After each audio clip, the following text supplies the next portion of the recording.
Hi folks, welcome back to Whiskey and Watches with Nick. Today we are continuing our exploration of obscure Japanese whiskeys, courtesy of the sad remnants of my once great Flaviar subscription. Covered one from Okinawa a couple weeks ago, and today we are tackling Ichiro's Malt and Grain Blended. Calling this a Japanese whiskey is an interesting choice of words, as this whiskey is described by Ichiro, the namesake of the whiskey, as a all-world whiskey, which means he's pretty much blending it with pretty much everything that, well, comes from an English and or Gaelic speaking country. So it's described as having a heart of Japanese whiskey, whatever that means. I don't know if that heart is 7% or 47%, but there is presumably some Japanese whiskey in it, presumably from Ichiro's own Chichibu distillery, but hey, we're just speculating. The remainder of the whiskey is an undisclosed mix of undisclosed whiskeys from the US, Canada, Scotland, Ireland, in no particular order because we don't really know what's in there. So I know I'm not describing this like much of a winner so far. Throw in the fact that it goes for, well, like any Japanese whiskey, well over $100, but bear in mind the price is kind of irrelevant because you can't find it and buy it anyway.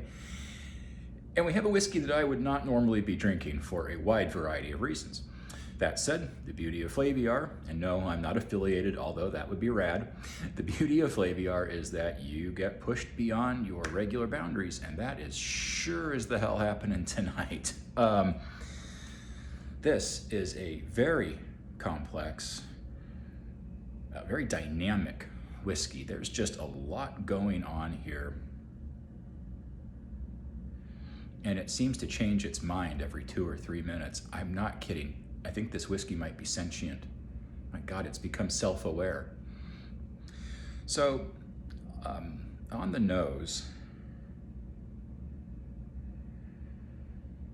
what I was initially getting was some rich fruit, which I was tentatively calling papaya, but could just as easily be anything else. Some citrus zest or oil, getting some notes of putty, like a spackle or a putty type material that I get on whiskeys. In particular, I get it on Bunnahabhain, which makes me wonder if I'm actually picking up a little bit of something that spent some time in some sherry casks, because I associate that putty sort of aroma on the nose with sherry cask aging. Correct me if I'm wrong in the comment section below. A little bit of vanilla poking through, and very surprising and very fun at points, little hints of capsicum. Getting those those aromas far less on the nose now, and it's mellowed out. I've had this poured for about 15 minutes now, just trying to figure out what's going on with it. It's mellowed out now to some kind of caramel or toffee, with like an orange apple bouquet, and I can't take credit for that. Read a fantastic review of this whiskey on Whiskey Wash, and the guy nailed it, saying that this basically presents, after it opens up, that it basically presents on the nose like a Sauvignon Blanc, and he's not far off. I wouldn't quite go Sauvignon, but definitely in that direction. But then it shifts back to something that is unwine-like, and it goes back to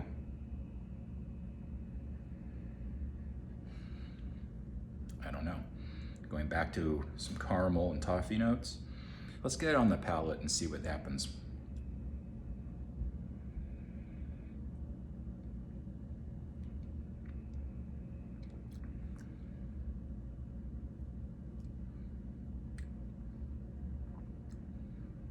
Wow. Wow. I'm not even sure where to start.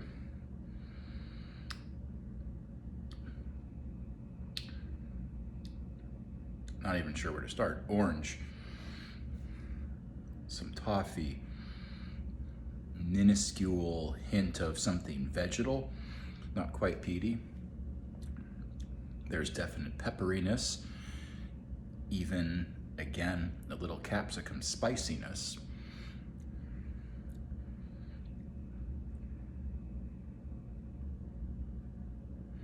And now back to the nose.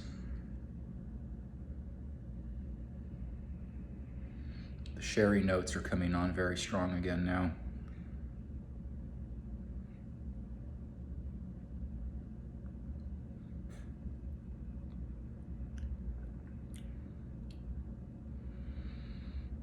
Medium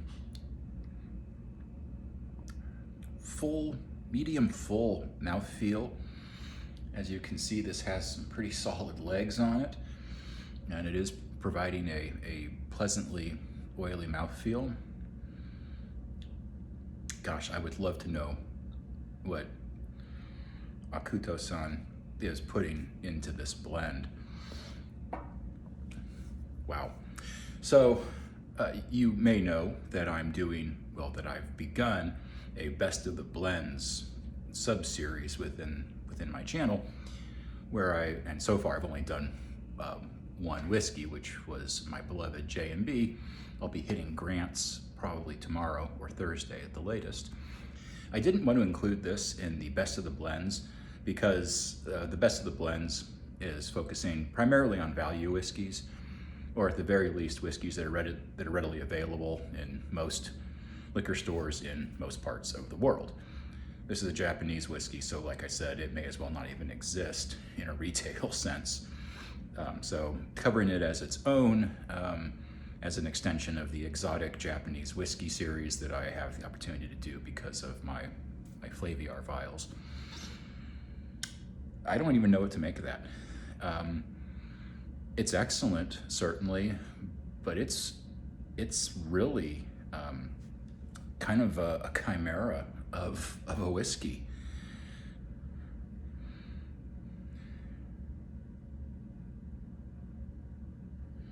Folks, this is interesting. I doubt you'll ever see it in a store. If you're at a more upscale, better stocked whiskey bar, and you happen to see Ichiro's Malt and Grain blend, I strongly suggest you do yourself the favor and get a dram and take some time with it. I would spend at least 10 or 15 minutes nosing it. The nose will change at least 2, maybe 3 or 4 times on you in that 15-minute duration, and then spend some time with it on the palate. I'm going to end this review now so I can take my time and enjoy the remainder of this dram in peace and try to at least make some sense of it. Folks, if you've made it this far, as always, I appreciate your interest, I appreciate your time. And speaking of time, I was so excited by the whiskey, I forgot to do the wristwatch check. Japanese whiskey called for a Japanese watch. I'm wearing one of my Orients today. All right, folks, take care, be well, drink your whiskey, wear your watches, and I'll see you next time.